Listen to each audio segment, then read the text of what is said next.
chasing waterfalls.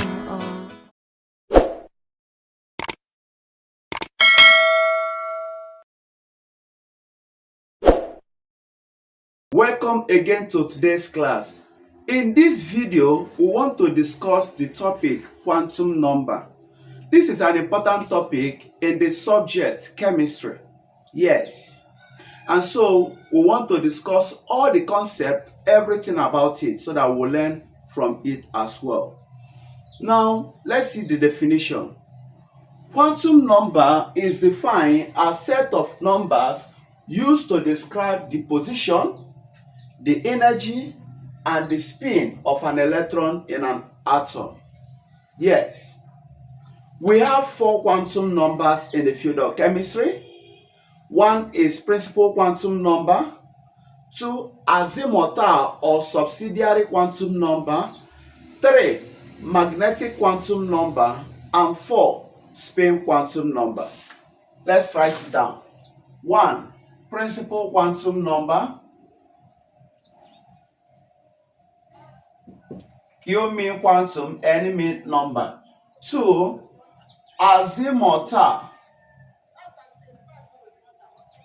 or subsidiary quantum number.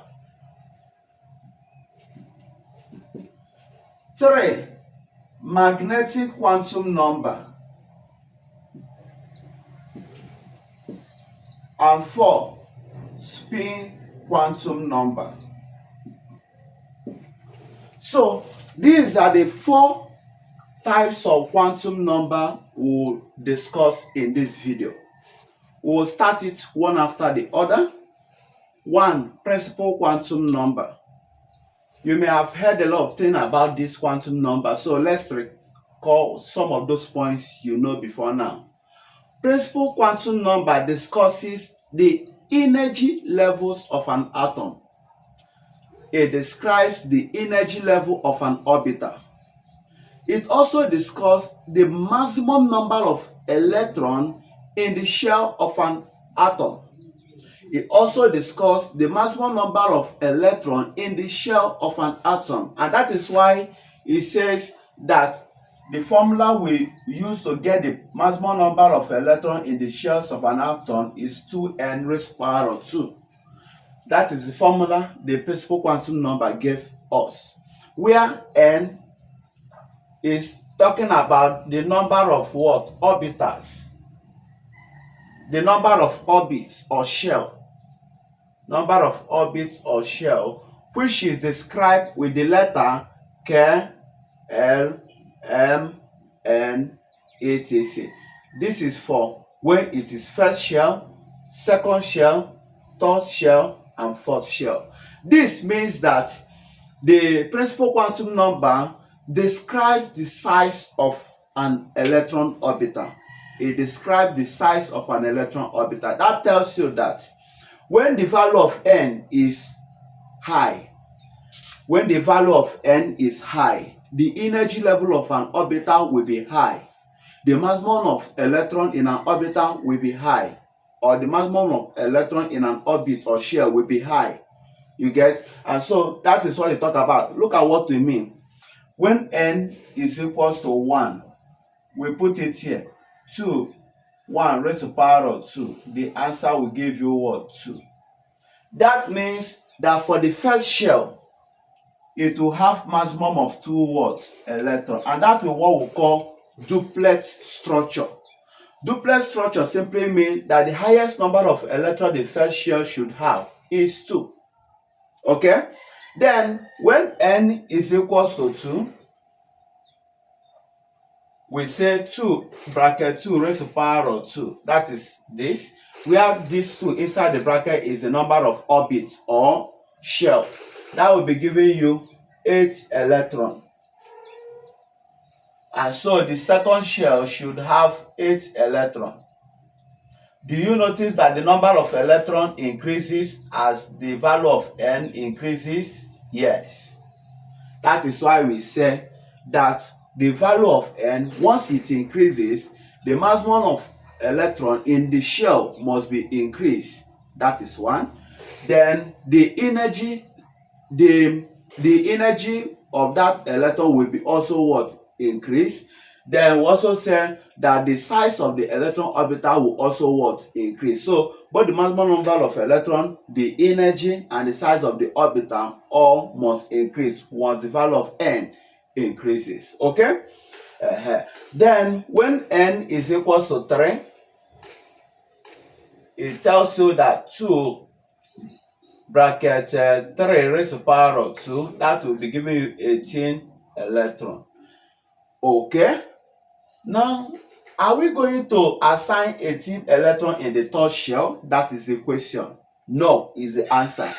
The rule of this way of sketching it says that the first shell will have maximum of 2 electrons, whereas the subsequent shell will have maximum of 8 electrons. Now, if we go by that rule that the subsequent shell will carry maximum of 8 electrons, the question is, what happened to the remaining 10? Where are we going to locate it? This is one of the things principal quantum number using this pattern did not explain. How to assign your full 18 electron. It didn't explain it. And also, when n is equal to 4, 2 bracket 4 raised to the power of 2 will give you what? 32 electron. Remember, this subsequent shell or orbit should have maximum of 8. So assigning 8 here, where will be 24 remaining electron be located? This did not explain it. And this is what the azimuthal or subsidiary quantum number and magnetic quantum number will help you to appreciate what happened to those electrons. Remember, we've discussed what principal quantum number talk about, the energy of an orbital, the energy level of an orbit or shell. He also discusses the maximum number of electrons in an orbit or shell. He also discusses the size of an electron orbital. And he also gave us a formula for getting maximum number of electrons in an orbit or in a shell. And that is 2n raised to the power of 2. Now, we go to azimuthal or subsidiary quantum number. We want to see what he explained. First, azimuthal quantum number tells us the shapes of an orbital. Not only that, he also explained the subshells of an orbital, the subshells of an orbital and the orbitals in it, and how those electrons, which we didn't see how it is being assigned in the third and the fourth shell, how they are being packaged and how they are being assigned in the subshells. Let's see what we mean by subshell. Okay, first of all, it describes the shapes of an orbital, and we said that the orbital he mentioned is S, P, D, F, G. The S own is spherical shape. It has a spherical shape, while this one has dumbbell shape. The B own have dumbbell shape. The D own has a double dumbbell,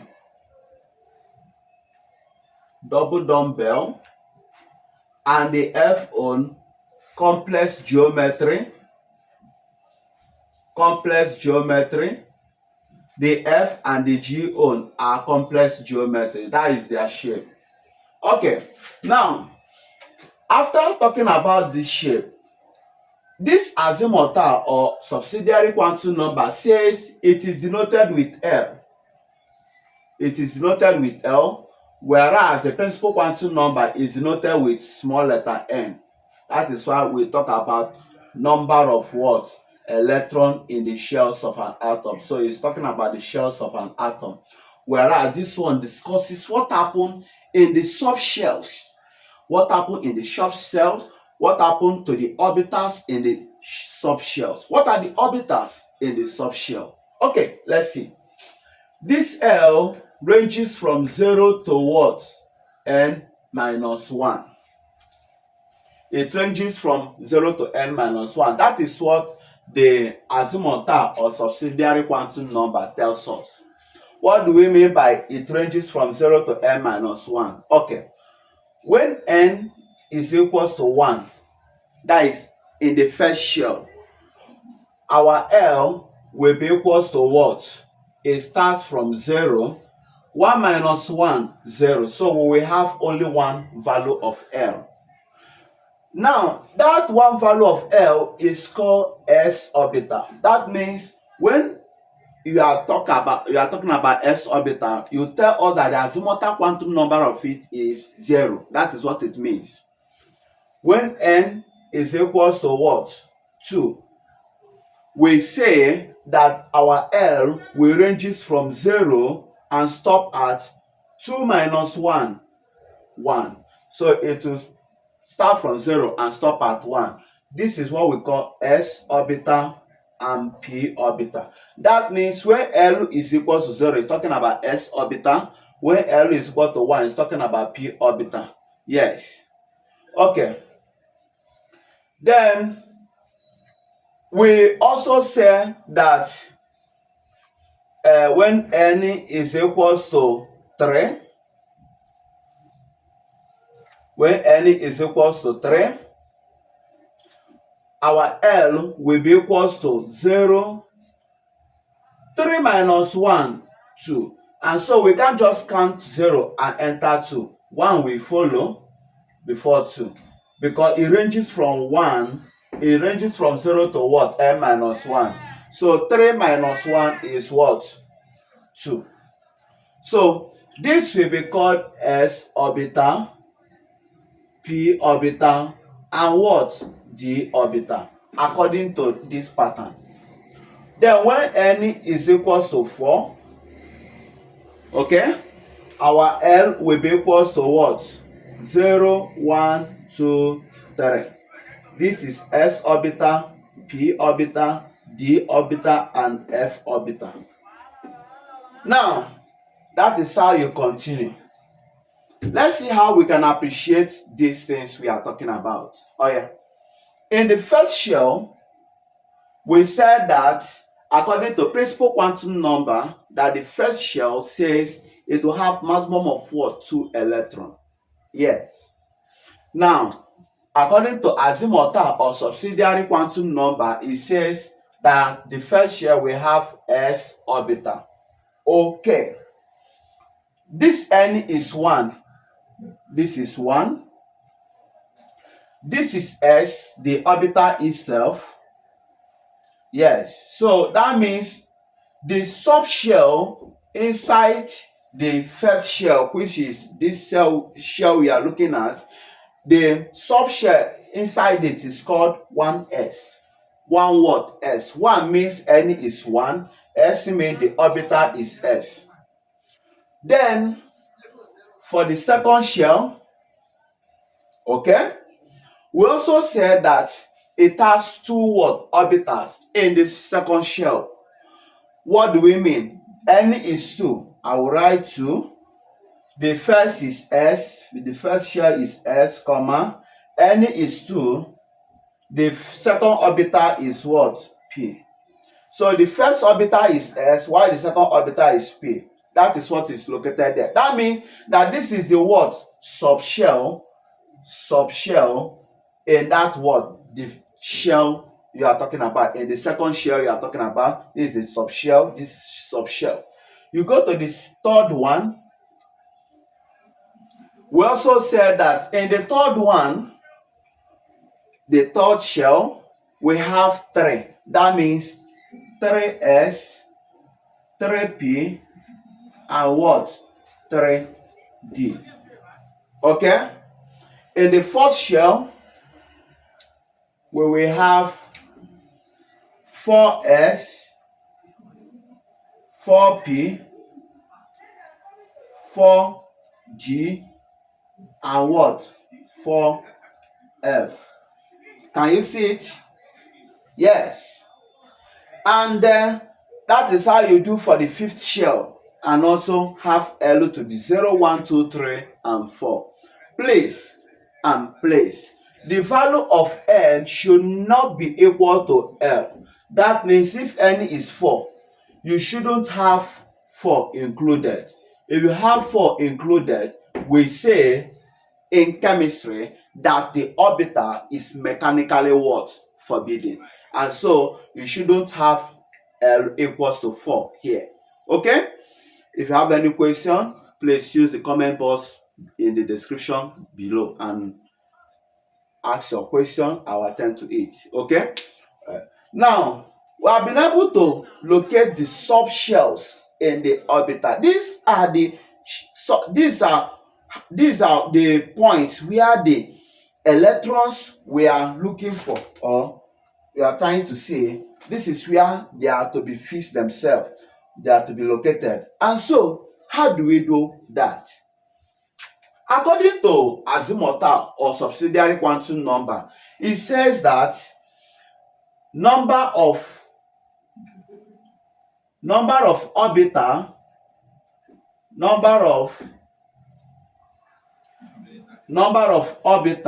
in a subshell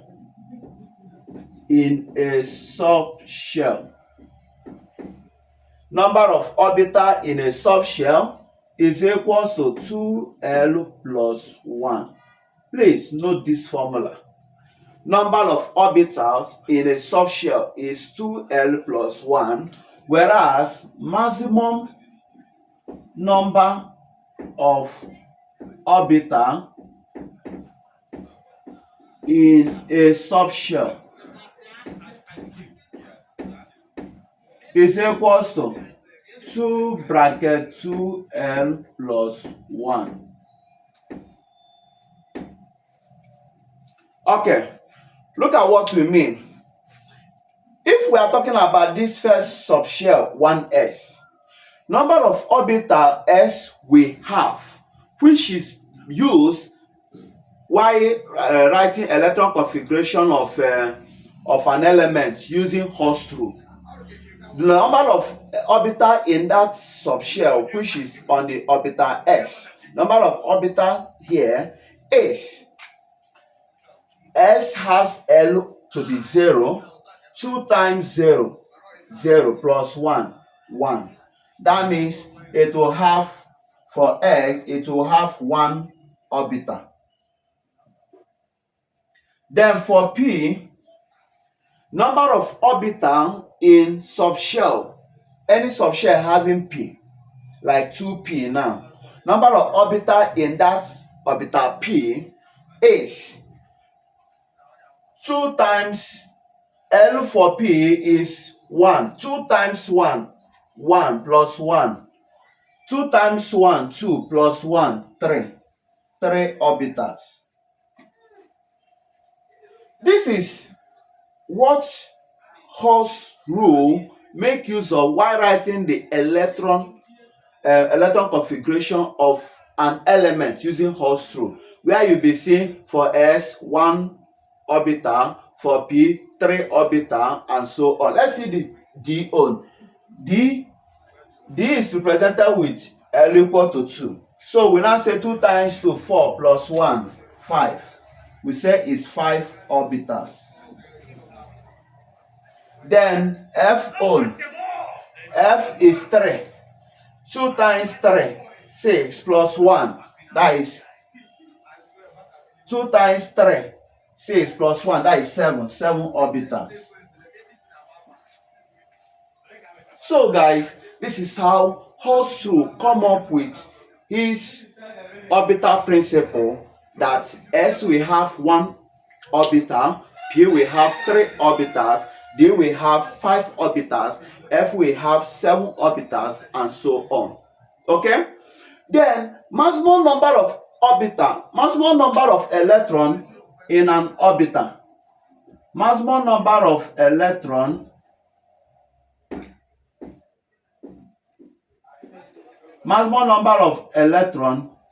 in a subshell or in an orbital. So maximum number of electron in an orbital in a particular subshell or in a subshell orbital in bracket is 2 bracket 2L plus 1. Look at what we mean. In this subshell, it has orbital S. Maximum number of electron here when you talk about S is 2 times 1. You have it to be 2. Then S is 2. Then for P, that is 3 orbitals. Okay? Maximum number of electrons in a subshell. Remember, what you see here is what you see here. So times 2 is what we are now doing. You say 2 times 3. Every P we have 6. Why every S we have 2? Because 2 times 1 is 2. Then for D is 5 orbitals, right? Maximum number of electrons in that orbital will be 5 times 2, 10. 10. 10. The B is 6. And the F, let's see F. F is 7 orbital. Maximum number of electrons in an orbital of that subshell is 7 times 2. That is 14. Okay. We have seen now how to get the subshells which has their orbital in it. Subshells of a particular shell. This is how to get the subshells of a particular shell, and each of those subshells will have its orbital. So this subshell have S with maximum of 2 electrons. This one S with maximum of 2 electrons, and what? P with maximum of 6 electrons. How did we get this one? One means we are talking about first shell. These 2 and these 2 means we are talking about second shell. This 3 means we are talking about third shell. Then this 2 electrons, 6 electrons, 10 electrons, we got them from this formula. Then fourth shell, these 2, 6, 10 and 14 is gotten from number of orbital in a subshell and maximum number of electron in a orbital of a subshell. Okay, that is how we got this. I believe you understand what we are saying. So if you have any question, make use of the comment box below and ask your question. I will reply you. Okay. Now we have been able to see what azimuthal or subsidiary quantum number could explain and how it could take care of what this principal quantum number couldn't explain.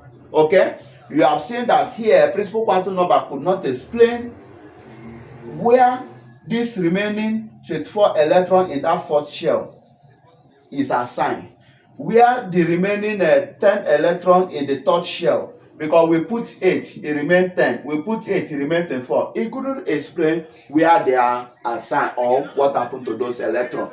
But the azimuthal quantum number has helped us to see what happened there. Okay, let's also see what magnetic quantum number also talk about.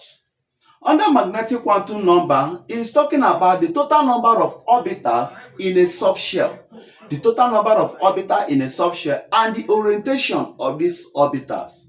Yes, this magnetic quantum number also help us to see how this electron we are looking for, on how they are being assigned, how they are being assigned to this shell. It also discuss how to do that. Now, let's see what it says. Magnetic quantum number says is represented with M, and it ranges from -S, L to what? Plus L. Yes, that means that if we are talking about n equals to 1, if we are talking about n equals to 1, we will see that L will be equals to 0 and M will be equals to minus of 0 is 0 and plus of 0 is 0. Remember how we got this L. We said that L means it starts from 0 to n minus 1, and 1 minus 1 is 0. So we have it like this. We'll just discuss it now. Okay. When n is equals to 2, we said that L will be equals to, it ranges from 0 to what? 1. Right? Then what we now say is that for m equal to 0, we will say that for m equals to 0, for L equal to 0, it will have m equals to 0. And for L equal to 1, it will have -1, 0, and +1.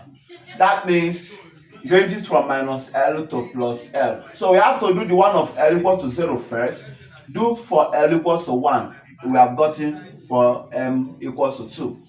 Then for N equals to 3, we also say that L will be equals to 0, 1, and 2. Okay? Therefore, M will be equals to what? 0. When L is 0, M will be equals to minus 1, 0, and plus 1 when L is equals to 1, and also M is equals to minus 2, minus 1, 0, plus 1, and plus 2.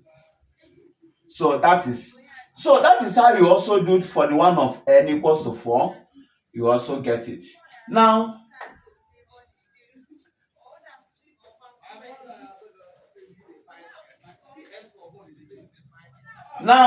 it is important to see how this explains the electron we are looking for in this principal quantum number.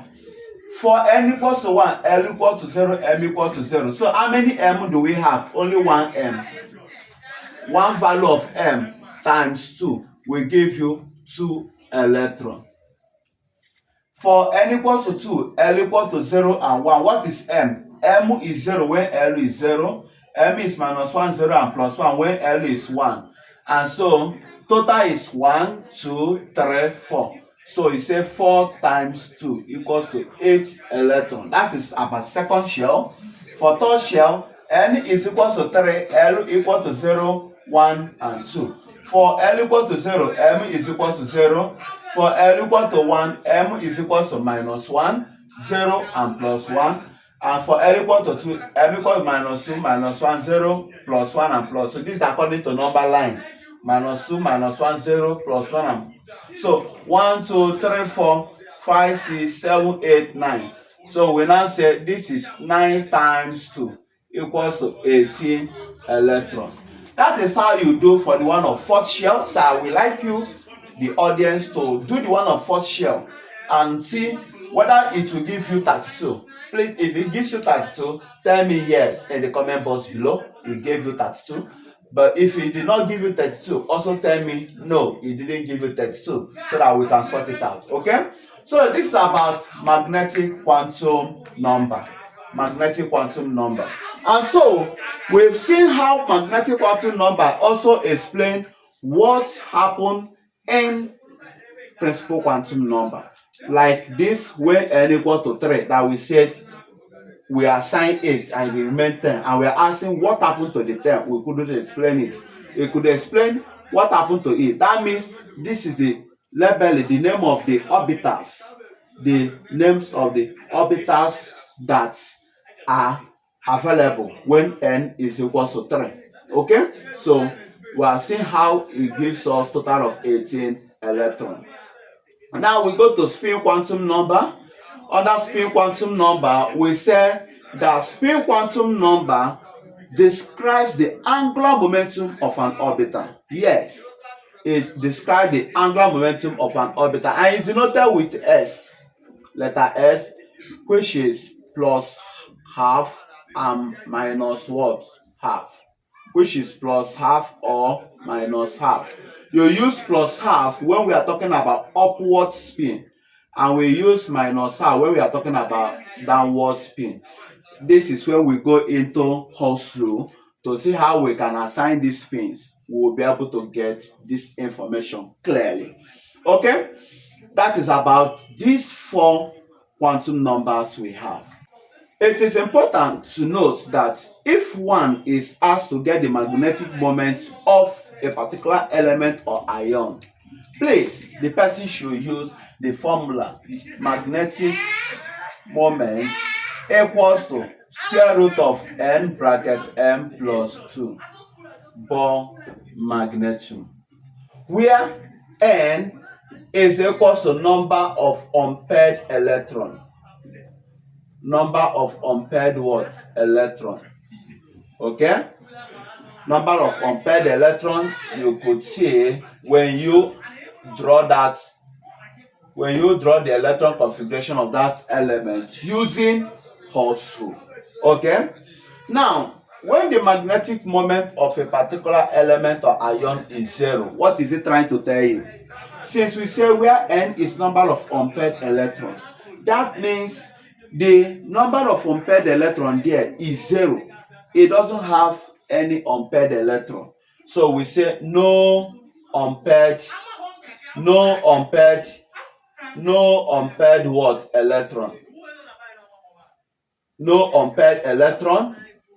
And so we call it diamagnetism. Okay? Then when the magnetic moment is not 0, when it is not what? 0, what we say is that there is unpaired electron. The implication is that there is unpaired electron, and that is what we call paramagnetism. Paramagnetism. That is when it is not equal to 0. When magnetic moment is not equal to 0, we say it is paramagnetism. When we go into question solving, you understand it. Now, the element itself whose magnetic moment is 0 is called diamagnetic element. Diamagnetic element, that means it has no unpaired electron. That is about English coming in.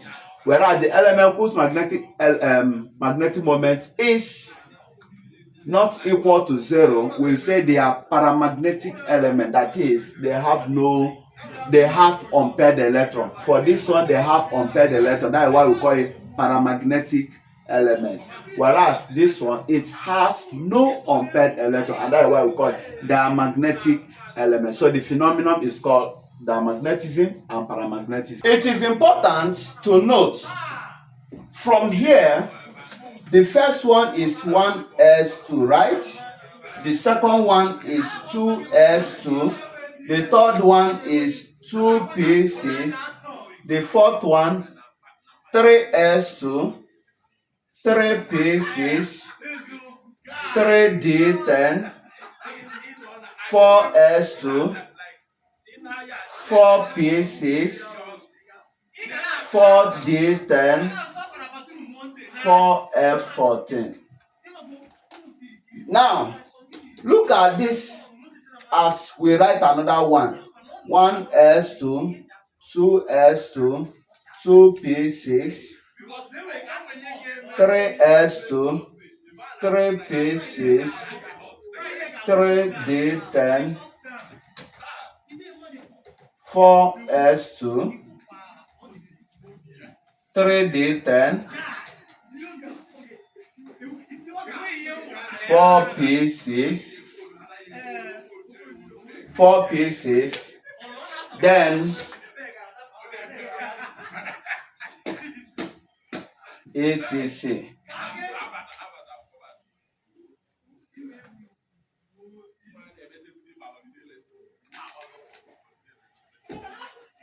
etc. We are looking at something now. In the first one, we stop at 4p6. In the second one, we stop at 4p6. Look at it critically well and know whether these two things are the same. You will notice that at this point, they are not the same. But the question is, which of these two are correct? We got this from what we got here, and we got this from another way. But the question is, which of these are correct? That takes you to rules called energy rule. Energy or M plus L rule. What does this energy bracket M plus L rule states? 1. It states that electron will enter into orbitals of lower value of energy first before entering into orbitals with higher value of energy. It also says that if you have, for instance, two orbitals with equal value of energy, if you have, for instance, two orbitals with equal value of energy, what will happen is that the electron will enter into the one that have lower value of n first before entering into the one with higher value of what? N. So first, electron will enter into the one of lower value of energy. Value of energy first. First, before entering into the one, into the orbital of higher value of energy. Okay? And when two orbitals have equal value of energy, electron have to enter into the orbital with lower value of n first before entering into the one of higher value of n. Okay, let's see what we are talking about. The L of S is 0. The azimuth that is L of S is 0. And this one is N of this S. So 1 plus 0 is 1. 2 plus 0, 2. 2 plus 1, 3. 3 plus 0, 3. 3 plus 1, 4. 3 plus 2, 5. 4 plus 0, 4. Then 4 plus 1, 5. etc. Okay. Which one should come first? The one of 1s2 because it has lower value of n. We have added n with the L, n with the L, and it gave us this. Now we are seeing the one with lower value of energy because it says electron will enter into the one of lower value of energy first before entering the one of higher value of energy. Okay. This follows with 2, that is 2s2. It follows with 3, that is 2p6. It follows with 3, that is 3s2. They follow with 4, that is 3p6. Then look at another 4. This 4 is owned by which one? This 4, this 3p6, this is the one of 5, and this is one of 4. That means I'm to write this one first because it is 4. 4s2. Then write this one 3d10. Then write this one 4p6, and it continues that way. That means that this is the best way of writing electron configuration of an element. That is with use of energy rule, which says electrons have to enter into orbitals with lower value of energy first before entering into orbitals of what? Higher value of energy. And if two orbitals have equal value of energy, electrons have to enter into the one with lower value of n first before entering into higher value of n. Okay? And that is how we come up with this. Now, that will tell you that the energy increases this way. Energy increases this way. This energy of this orbital is higher than this. The energy of this is higher than this. The energy of this is higher than this. That is what it means. So it is important to know that if the energy is high, this is about energy. It will be what? Less stable.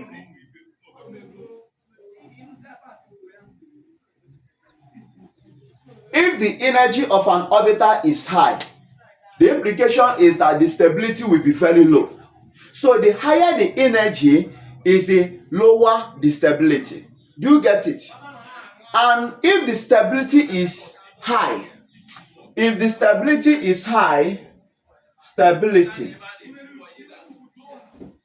that means the energy will be what? Low.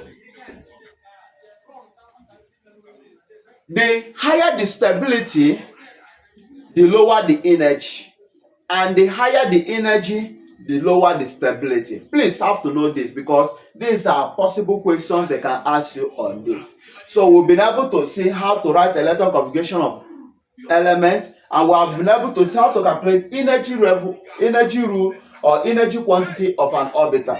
That means add the n, which is the number written by the side, with the value of L. For S, L value is 0. For P, L value is 1. For D, L value is 2. And for F, L value is what? 3. So S, L value is 0. P, L value is 1. D, L value is 2. And F, L value is 3. So you have to note it. We wrote it somewhere here. We wrote it somewhere here. So note it, the values of their L. So you just be adding it with the value of N individually to be able to get the energy and be able to sort it this. Okay? So next is we will go into important questions, important calculations under this. That means they can ask you question on the energy and stability of an orbital. Remember, the higher the energy, the lower the stability. They can also ask you the electron configuration of an orbital. But it's important to note that electron configuration of an element is said to be stable if the p and the d orbitals are half-filled or fully filled. So we said that the electron configuration of an element is said to be what? Is said to be stable if the p and the d orbital part is half-filled or fully filled.